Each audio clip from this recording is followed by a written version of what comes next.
All right, the EEE practice final, EEE203 practice final problem number 8. Consider the following interconnection of CT-LTI systems. We have these two systems. We have H1 of T and H2 of T in parallel. So we know already know that H of T is equal to H1 of T plus H2 of T.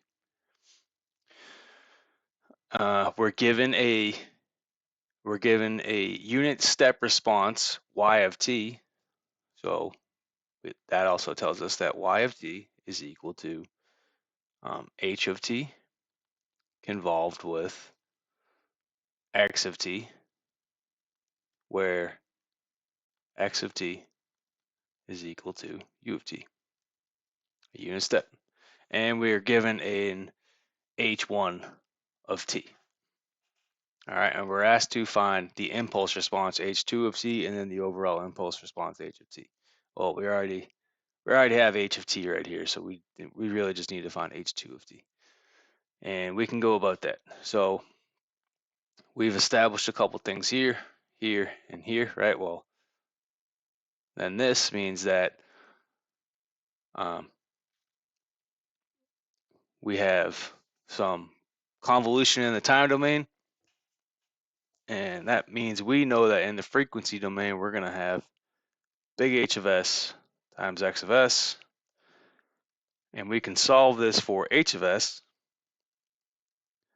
and that would be Y of S over X of S.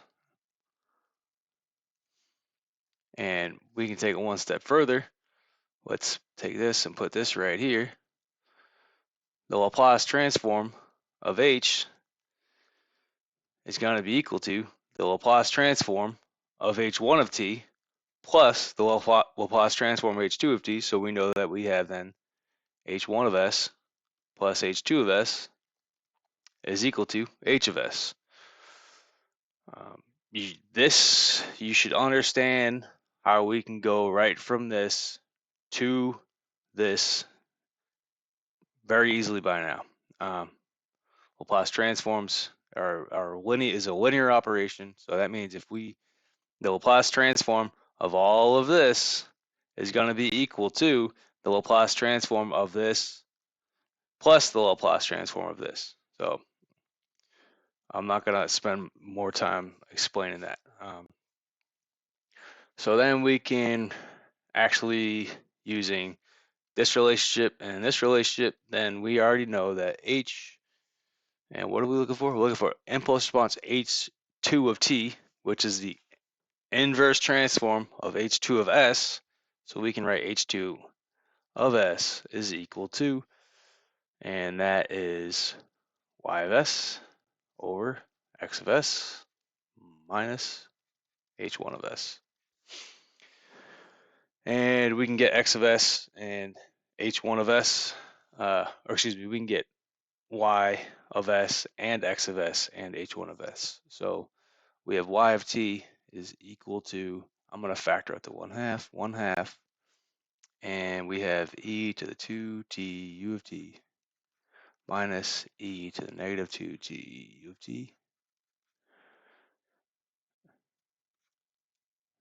So that gives us a Laplace transform, and you can just use your table for this. We have 1 over 2, and we will have 1 over s minus 2 plus, minus 1 over s plus 2. And this has an ROC where sigma, we have right-sided functions, right? So the unit step and the unit step, so those are both right-sided functions. And we need the intersection. And the intersection, so if we solve this for a 0, that's going to occur at s, the real part of s equal to 2. If we solve this one for equal to 0, we'd have the real part of s equal to negative 2. The intersection, the overlapping is going to be when the real part of s, which is sigma, is greater than positive 2. H1 of t is equal to e to the negative 2t u of t. That has the Laplace transform, big H1 of s is equal to, that's going to be 1 over s plus 2 sigma greater than -2, and x of s is a unit, x of t is a unit step, so the Laplace transform of that is 1 over s with an ROC. And it's a right-sided unit step, so that's an ROC of sigma greater than 0. And we have a lot of stuff up here, but we have everything we need to get H2 now. So now we just got to do our algebra. So we'll have H2 of S is equal to, and it's y over x. So let's write y. We'll have 1 over 2, 1 over S minus 2. And actually, let's expand it. So we'd have, what would that be? Right here, we'd have S plus 2, and then it'd be minus S minus 2. So I'll write it out so I don't confuse myself or anybody else. So we have S plus 2 all over minus, and then multiply that one over S minus 2. And that's S plus 2, S minus 2. And then we need to divide by x. So we have 1 over, now x is equal to 1 over s. And that's all minus h1, which is 1 over s plus 2. And that's going to give us, so we will have, what will we have here? We will have 1 over 2. We have s minus an s. So, and then 2 plus, let's get rid of that 1 over 2, sorry. S, so that goes away, that goes away. We get a positive 4 on top divided by 2 and then multiplied by s. So we will have 2s over s plus 2 times s minus 2 minus 1 over s plus 2. And we need to multiply that by s minus 2. So then we would have 2s minus s minus 2 all over s plus 2 s minus 2. And we're almost there. That's going to be 2s minus s, so that's 1s. Then we have s, and then we have a minus and a minus, so that's a plus 2. And that's all over s plus 2, s minus 2. And now let's do our final thing here. Bam, bam, and we get that h2 of s is equal to 1 over s minus 2. And the region of convergence, so we take a look at our 3 regions of ROCs we had. So H1 was an ROC of sigma greater than -2. X was an ROC of sigma greater than 0. So we know right now that we're at least greater than 0. And then Y of S was an ROC of sigma greater than +2. So we know that it is sigma greater than +2. And we can use our Laplace, we can use, what is this, table 6.1 or 9.1 or something, or 9.2, table 9.2. You use table 9.2 to take the inverse transform. So H2 of S is equal to, that's a weird looking L. I don't even know how to make that curly L anymore. The inverse Laplace transform of H2 of S, and that's equal to, that's going to be e to the 2t times the unit step. And that is H2. So a lot of stuff going on here, and I'm sure we could have got to it a little bit quicker, but I wanted to define all these relationships to start. Just to point out, like, hey, here's why we can get to this answer. And so let's get rid of Let's clean a little bit of this up.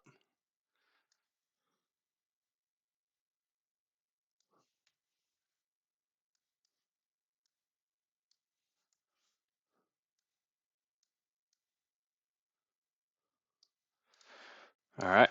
Oh, sorry. This should see this. I just noticed this should say H2 of T. And so this is part A. Part B. What is the impulse? What is the overall impulse response H of T? Well, H of T then is just going to be equal to H1 of T plus H2 of T, and that's equal to, what was H1 of T?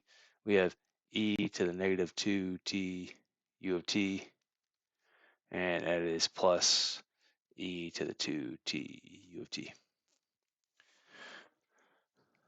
All right, there's part B. Now part C is the system stable,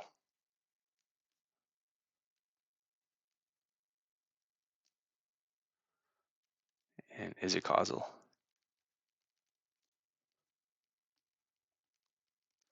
Let's get a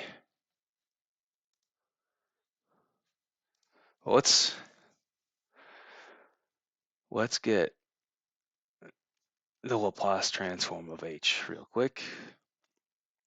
The Laplace transform of H is H of S, and that's going to be equal to 1 over S minus 2 plus 1 over S plus 2. We have right-sided functions, meaning we're going positive in time. So, and here's our two poles. Here's a pole at positive 2. Here's a pole at negative 2. We need where they overlap. So we get the ROC of this is sigma plus, or sigma greater than positive 2. All right, and we can actually answer parts C and D very quickly. Let's insert a plot here. So here's the real part of S. This is sigma, or excuse me. Here's the real part of S. This is our sigma right here. And here's the imaginary part. This is j omega, right? And we're gonna have right here at negative 2, we have a pole. Right here at positive 2, we have a pole. All right, and now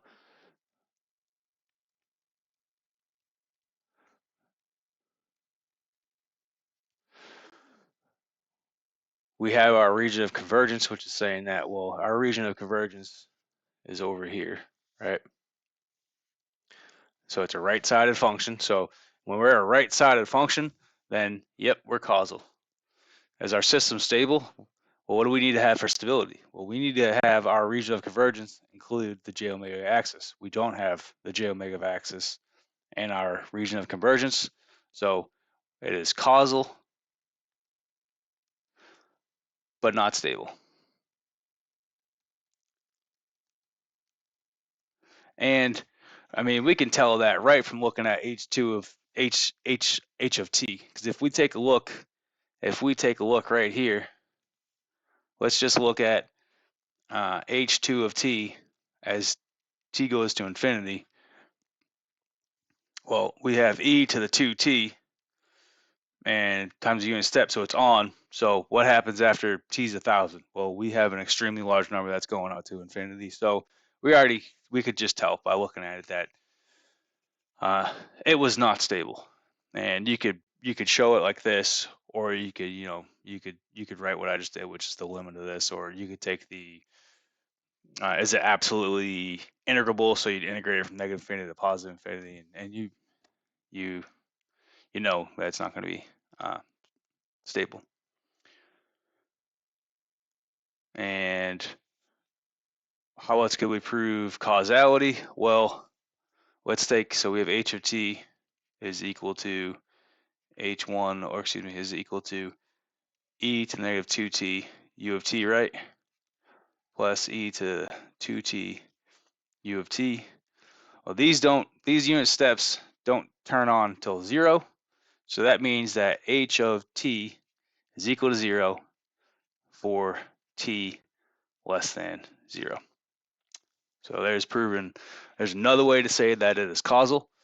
And then part D, does the continuous Fourier transform, does the continuous time Fourier transform exist for h of t? Justify our answer. Well, no, it doesn't exist for h of t, because in order for the Fourier transform to exist, then we need to have the j omega axis included in our region of convergence. And that is question 8, and we will be back here shortly with question 9. Thank you.